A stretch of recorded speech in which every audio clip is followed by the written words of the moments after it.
ancient Roman Bridge of Nero emerges from the Tiber River during severe drought. We have severe drought in Italy. The bridge was built in a poorly chosen site, experts say. The severe drought in Italy has revealed an archaeological treasure in Rome. It's a bridge reportedly built by the Roman Emperor Nero that's usually submerged under the waters of the Tiber River. The dropping water levels of the Tiber, which according to Reuters is flowing at multi-year lows, have exposed the stone remains of the Pons Neronians, Italian bridge for the Bridge of Nero. The news agency headquarters New Delhi, WION News reports.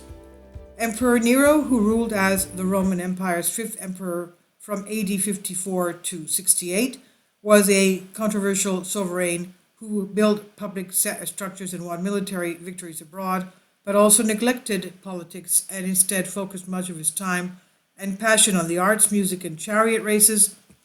Rome's coffers were also drained during his rule, partly as a result of building the Domus Aurea, the Golden Palace, which Nero built in the center of Rome after the Great Fire of Rome.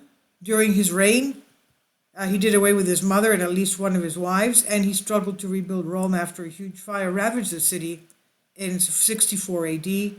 Nero committed suicide in 68 AD at the age of 30 after being declared a public enemy by the Roman state.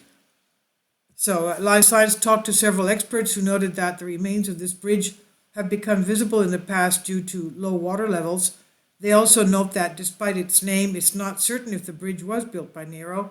The remains of this Roman bridge are visible whenever the water level of the Tiber falls. Therefore, whenever there are lengthy periods like now of very low rainfall. This is what Robert Coates Stephens, archaeologist at the British School at Rome, said. Multiple sources said that the bridge was possibly built before Nero's rule, saying the origins of the bridge are uncertain, given that it is likely a bridge existing here before Nero's reign, and therefore the Pons Neronianus was probably a reconstruction of an earlier crossing. Nicholas Temple, professor of architectural history at London Metropolitan University, said, the name Pons Neronianus appears for the first time only in the 12th century catalogues of Rome's monuments. Coates Stephens said, it's true that Nero had extensive gardens and properties in the area of the Vatican, and so the bridge at this point would have given easy access to these. The number of scholars said that the bridge was constructed on a poorly chosen site. The bridge, quote, was built on a tight bend in a floodplain, end quote, which is a terrible idea. Raboon Taylor, classic professors at University of Texas, Austin, said, river bends cutting through pure sediments tend to wander and change shape, so their banks are prone to losing contact with bridge abutments that connect the bridge to the ground, Taylor said. He noted that that's probably what happened to Nero's bridge, and it may well have happened in the mid-200 AD, less than 2 centuries after Nero's death. Taylor's research into the bridge's history suggests the bridge was dismantled at about that time, and the stone piers were reassembled to create a new bridge in a more stable area downstream. The Pons Neronianus connected Rome to an area that did not have a lot of development at the time. While one side of the river had the Campus Martius, a drained wetland that at this point in time had some public buildings such as baths and temples, and was used to organize military parades.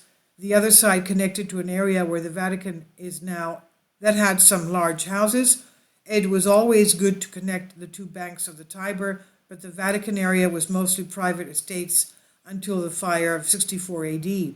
Mary Boatwright, professor emerita of classical studies at Duke University, said, Boatwright noted that it was not until the 130s AD that development picked up in that area. The bridge did, however, have some military and religious importance for Rome, Temple argued. The Pons Neronianus was both strategically and symbolically important.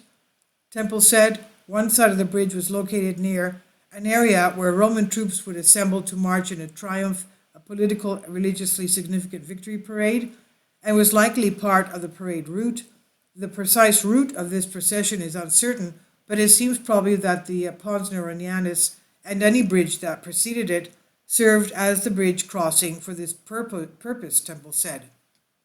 This bridge may also have been used to transport high-profile prisoners, Temple said, noting that the crossing may have been used by St. Peter when he was taken in chains after his trial to the Vaticanus, where he was crucified around 64 AD, Temple said.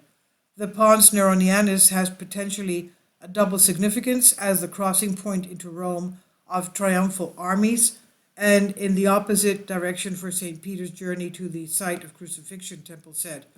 Depending on how climate change affects the Tiber's river waters levels, it's possible that the remains of the bridge may become visible more often. It probably will be visible more often, Boatwright said, adding that, I'd personally rather it be submerged and Italy not be threatened with drought, she said. This is on Life Science by Owen Jarris. Please leave your comments. Thank you for your support.